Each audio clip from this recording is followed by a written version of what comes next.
Okay, hey everyone, welcome back to Real Estate with Soul. All facts, no fluff. Today we're breaking down one of the biggest ideas in housing, Donald Trump's proposal for a 50-year mortgage. Yep, 50 years, twice as long as the standard 25 or 30-year mortgage that most Americans are used to. We're going to unpack exactly what the plan is, what the numbers really look like, and how it could shake up the real estate market for buyers, sellers, and investors alike. So let's get into it. 10, 9, 8, 7, 6, 5, 4, 3, 2, 1. So here's the deal. According to multiple reports from the Business Insider, AP News, and Politico, the Trump administration is considering a new mortgage option that would stretch the repayment period all the way for 50 years, half a century. The basic pitch is simple. Make monthly payments smaller by spreading them over a longer period. Trump himself said, quote, "All it means is you pay less per month. You pay it over a longer period of time. It might even help a little bit." The idea is actually being floated as a quick fix for America's affordability crisis. Home prices are still at record highs. The national median home price sits around $410,000, and that isn't anywhere near where I am here in LA County. According to Redfin and the mortgage rates have hovered around 6 to 7% for much of 2025. So combine that with a shortage of roughly 3.5 million homes, according to Freddie Mac, and affordability has become one of the biggest challenges in the U.S. housing history. So on paper, longer loan terms should sound like a relief. Do the numbers tell the same story, though? All right, look, let's run through some actual data reports by Business Insider and AP News. Imagine you buy a house for $410,000. Whew, that would be nice. And you put 20% down and you borrow about $328,000 at 6.3% interest rate on a 30-year mortgage. Your monthly principal and interest payment would be around $2,030. Sounds pretty affordable.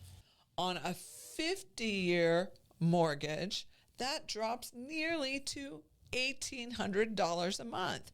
Sign me up. Saving you about $230 a month. Sounds great, right? Well, here's the catch. Over the full life of the loan, that 50-year mortgage would cost you about $1.1 million in total payments versus around $730,000 on a 30-year. That's a difference of nearly $400,000 extra in interest. So imagine what it would be on a 15-year. Another example from the Business Insider, a $348,000 mortgage at 6% would cost about $2,066 per month on a 30-year loan. Switch that to a 50-year term and your payments, well, they fall to $1,832. Wow. The total interest balloons from about $403,000 to $751,000, nearly doubling. So yes, the monthly payment gets smaller, and the price of the smaller payment is hundreds of thousands of extra dollars over time. And that's assuming the interest rate doesn't go up, with which it will. In reality, lenders might charge more for a 50-year loan because of the extra long-term risk. I don't know, if I was a lender, I might get out of the business. So let's talk about what this really means, the pros and cons. First, affordability. Lower monthly payments mean more people can qualify to buy. It could open doors for younger or first-time buyers who've been priced out of the market. And second, it might help boost some home sales and construction in the short term, increasing demand. And third, it could give some financial breathing room for families feeling crushed by inflation and higher interest rates. That being said, the downsides are serious. Number one, you build equity painfully slow. Painfully slow. AP News ran an analysis showing that with a 50-year mortgage, it could take nearly 30 years just to build $100,000 in equity, compared to around 12 years on a traditional 30-year loan. Number two, you'll pay way more in total interest, often hundreds and thousands more.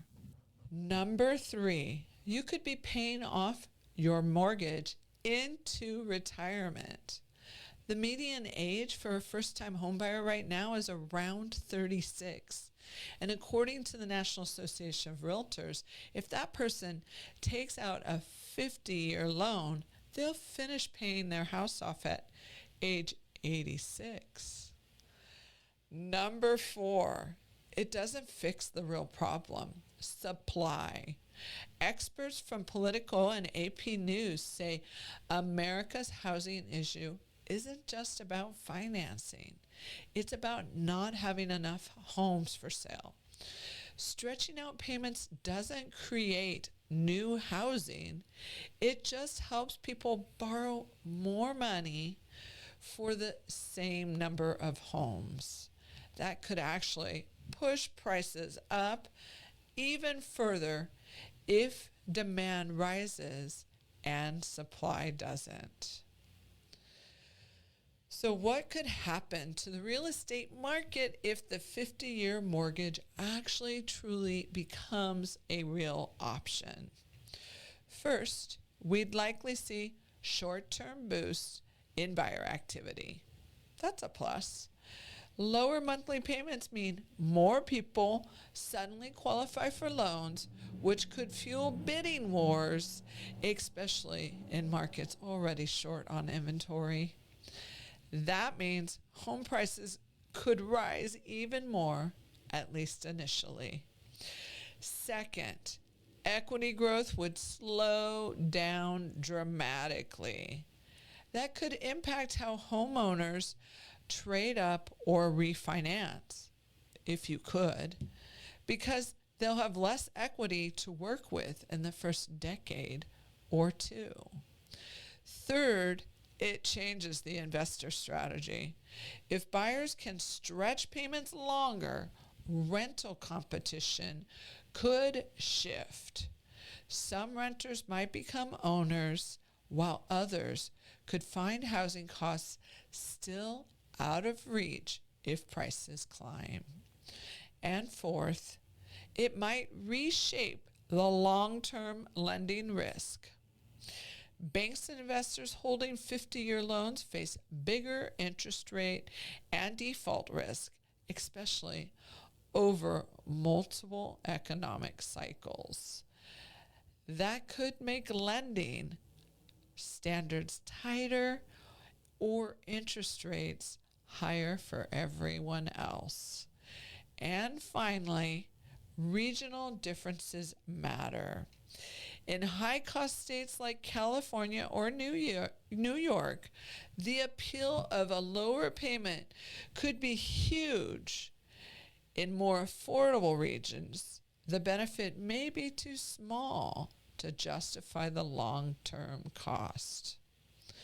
So if this program rolls out, here's what you should keep in mind. If you're a buyer, ask yourself how long you plan to stay in the home. If you plan to move and refinance within the 10 to 15 years, you may never build enough equity to make it worth it. Compare total costs, not just the monthly payment. Sometimes paying a bit more each month saves you hundreds of thousands in the long run. And be cautious about interest rate differences. Lenders may charge higher rates for ultra long loan to offset the risk. If you're a seller or investor, a 50-year option could expand your buyer pool. More qualifying for financing means more potential offers, especially in the starter home range. It could also overheat the market if demand spikes really fast. For investors, it might change the math on flipping or long-term rental value if appreciation slows down due to slow equity buildup. So here's the bottom line. The 50-year mortgage sounds like an easy fix. Smaller monthly payments and more people able to buy homes. The trade-off is major. You'll pay far more over time. You'll build equity slowly and carry debt into a much later stage of life. Experts have called it the Band-Aid to a distraction, saying it doesn't address the root issue, which is the lack of affordable housing supply. Could it help some families get into homes sooner? Absolutely. Could it also inflate prices and deepen long-term debt? Very possibly. I say absolutely. So as always, run the numbers, talk to your trusted lender, and don't just chase the lowest payment. Look at the total cost and your long-term goals. And as that Ramsey trusted partner, well, I know what you all are thinking. Heck no, Ramsey doesn't endorse this. He thinks this is crazy. He doesn't even think you should go beyond 15 years. So imagine a 50-year loan. Thanks for watching. If you found this breakdown helpful, hit that like button, subscribe for more real estate insight, and drop a comment down below. Would you take out that 50-year mortgage? I'll see you in the next one.